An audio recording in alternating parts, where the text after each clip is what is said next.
The great litany chanted last Sunday for the first Sunday of Lent covered just about everything that can happen. In the same way, Scripture has a habit of speaking to the present situation with uncomfortable insight and truth.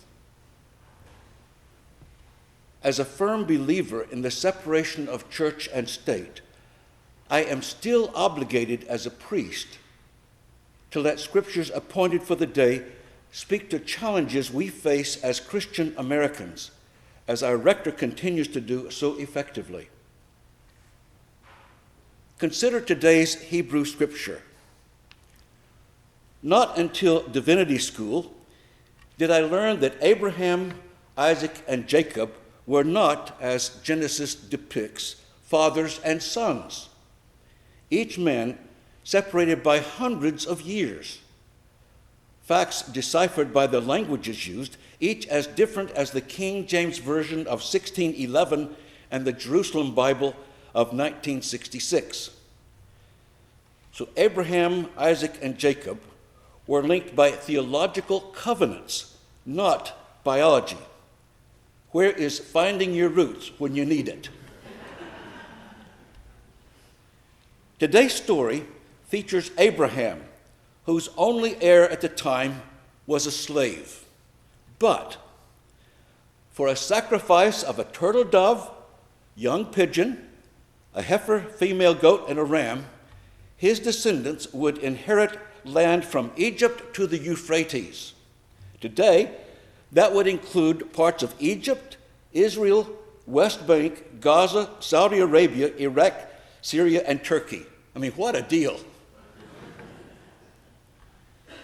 During a Senate hearing on Israel and Gaza, a senator smugly asked, "Do you not know that in Genesis 15, God gave the land to Israel?"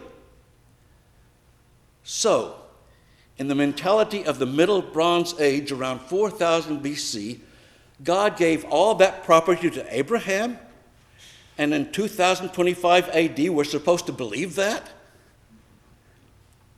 October 7, 2023, a breakout from the largest outdoor prison in the world, Gaza, totally controlled, by Israel all those years. Food, fuel for cars and cooking, water, electricity, building materials, entrances, exits, everything. Still, there was no justification during that jailbreak for Hamas to kill and capture over 1,000 Israelis. Hebrew Scripture calls for limited retribution, an eye for an eye, tooth for a tooth. No justification for Israel's genocide against Palestinians with bombs supplied by our own government. Gaza has been turned into rubble, destroying hospitals and schools, universities, infrastructure, refugee camps, homes, businesses, churches, and mosques, killing over 60,000 innocent people, mostly women and children. Now, propaganda says Palestinians are Arab newcomers. But do you know the Arabic word for Palestinian? Philistini. This is a Philistine spear point from 3000 BC. They've been there a long time. There's a reason the area is called Palestine. Palestinians have lived there long before Joshua fit the Battle of Jericho, its walls tumbling down 10,000 years before Joshua and his group arrived in Canaan, part of it becoming ancient Israel. Biblical accounts are theological, not historical. Consider today's epistle. Paul wrote to the church at Philippi, "Their end is destruction, their God is the belly, and their glory is in their shame. Their minds are set on earthly things."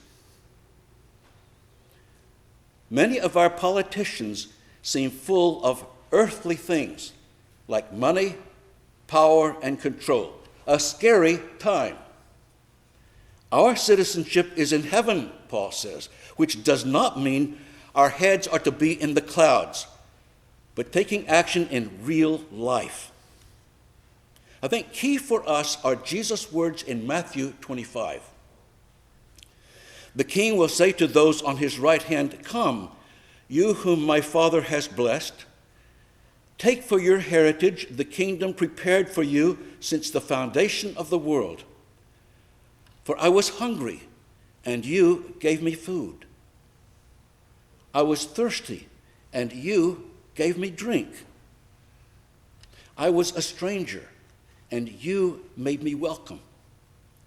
Naked, and you clothed me. Sick, and you visited me. In prison, and you came to see me." Remember the response of the virtuous? "Lord, when did we do all this?" And the king will answer, "I tell you solemnly, insofar as you did this to one of the least of these brothers of mine, you did it to me." In that light, look at what's happening to our country right now. ICE is not just arresting criminals and drug dealers, but undocumented immigrants fleeing violence and poverty. Good people facing a broken immigration system with no way to get legalized. Mass deportations decreed, especially if you're not white. Now, my Cherokee heritage says all of you are immigrants. Now the president has shut down U.S. aid. Less than 1% of the budget to save money. Children now starving. People dying of disease. Landmines now undifused.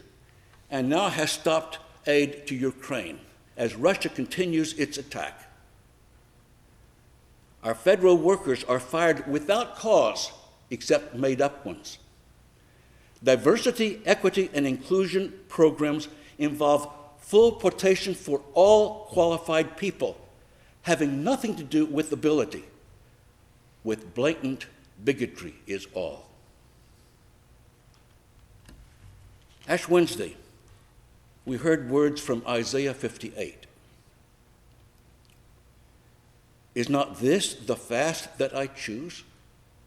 To loose the bonds of injustice? To let the oppressed go free? And to break every yoke? Is it not to share your bread with the hungry and bring the homeless poor into your house? When you see the naked, to cover them?" But Israel is again stopping food and aid from entering Gaza, where people are starving and freezing, little or no medical treatment. Response from our government: arresting Palestinian Mahmoud Khalil for leading a protest at Columbia University against Israel's action in Gaza. Today's gospel from Luke portrays, I believe, a real moment in Jesus' life. As Jerusalem has become my second home, his observation moved me to tears. I felt the same. "Jerusalem, Jerusalem, you that kill the prophets and stone those who are sent to you. How often have I longed to gather your children as a hen gathers her brood under her wings, and you refused." Many times I've overlooked Jerusalem across that Kidron Valley, possibly near the same place. Walked down that wide and winding path to Gethsemane.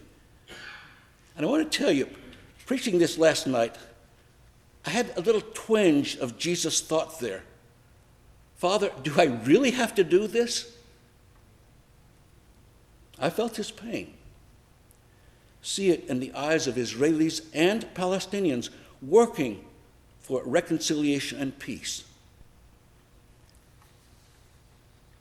Before the Nakba, the catastrophe in 1948, Jews, Muslims, and Christians lived together in relative harmony in Palestine. People who lived back then tell me they were good neighbors, attended each other's weddings and funerals, celebrated holy days together. The occupying Ottoman Empire enforced laws but did not take Palestinian homes or property, as the Israelis have, and continue to do in the West Bank, building huge, like 50,000, 30,000, ultra-modern settlements, destroying Palestinian olive and fruit trees and crops, and killing the Palestinians trying to harvest them. The human cost of all that's happening because of the actions of our government is staggering. What is our nation becoming? And where is the voice of the church? A good start may be our baptism covenant, to respect the dignity of every human being. Action is required of us Christians. I don't know how or what, but I believe the future of our democracy, our children and grandchildren, is at stake. And too often, I hear acceptance of what's happening. What can I do? Like the opposition to the Nazis by Bonhoeffer and the Confessing Church, is this going to require resistance to our own government, even sacrifice? I believe it's that serious. Last week, taking Pixie for her walk, beautiful sunny day, trees and flowers blooming, birds singing, suddenly a thought hit me. Is this like it was in 1930s Germany? A recent note from St. George's, Jerusalem read, "When the world feels unsteady, hope is the foundation that holds us together." So, where is the hope? God pointed the way. We are the hope, you and I, empowered by Jesus' vision, and all Americans of goodwill. As one of my favorite old posters says, pray devoutly, hammer stoutly. A way to survive all this came from the Reverend Edward Wilson, former chaplain of Los Gatos Meadows. Dealing now with terminal cancer, Edward chose words from John O'Donohue to be read aloud when he's dying. These may give us inspiration and courage to keep going. Equip us, arm in arm with other religions, to work for equality and justice. May you listen to your longing to be free. May the frames of your belonging be generous enough for your dreams. May you arise each day with a voice of blessing whispering in your heart. May you find a harmony between your soul and your life. May the sanctuary of your soul never become haunted. May you know the eternal longing that lives at the heart of time.